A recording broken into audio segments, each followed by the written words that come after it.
Գյուրջան Կասկադ, հասանելի բնակարաններ 65 ամիս մարման ժամկետով։ Պարոն Սարգսյան, դուք լսեցիք ամբողջությամբ, դուք կառավարության տեսակետը պետք է ներկայացնեք, այստեղ հնչեցին թվեր, նաև նախորդ անգամ էլի թվերի շուրջ կային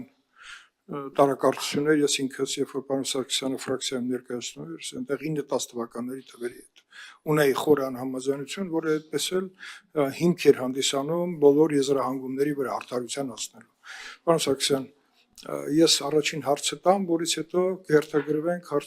հերթագրվեք հարցերի համար։ Ես հասկացա, որ դուք ձեր նախկին նախաձեռնությունը նույնությամբ բերել եք, նույն տրամաբանությամբ, եւ խնդրում եմ ինձ ասեք,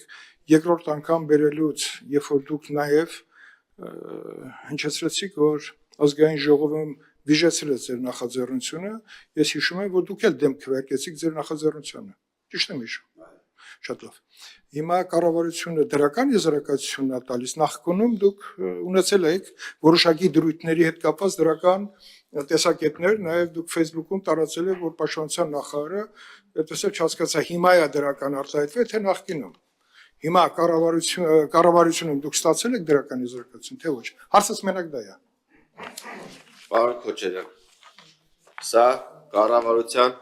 որոշումն է 2025 թվականի, որով կառավարությունը նախագծի։ Ես հիմա եմ ասում, ես դա գիտեմ։ Հա,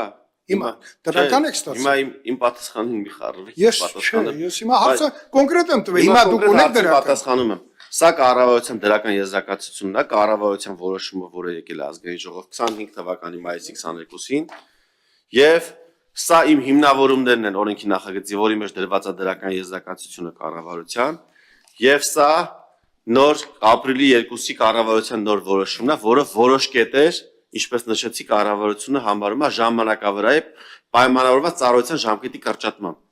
Բայց ինչպես հիմնավորումներով իմ նշեցի, դա որևէ կապ չունի եւ ծառայության ժամկետը պետք է կրճատենք միմիայն դրական արդյունք ստանալու արդյունքում։ Շատ լավ, ես ընդհանրապես հարցնում եմ դրական թե բացական, դուք այդ պատասխանը չտվեցիք, բայց դա կարևոր չի, կառավարության ներկայացուցիչը կարծում եմ մանրամասն կներկայացնի, ես ասեմ, որ ազգային ժողովի փորձագիտական իրավական վարչությունում տրվել է բավականին ծավալուն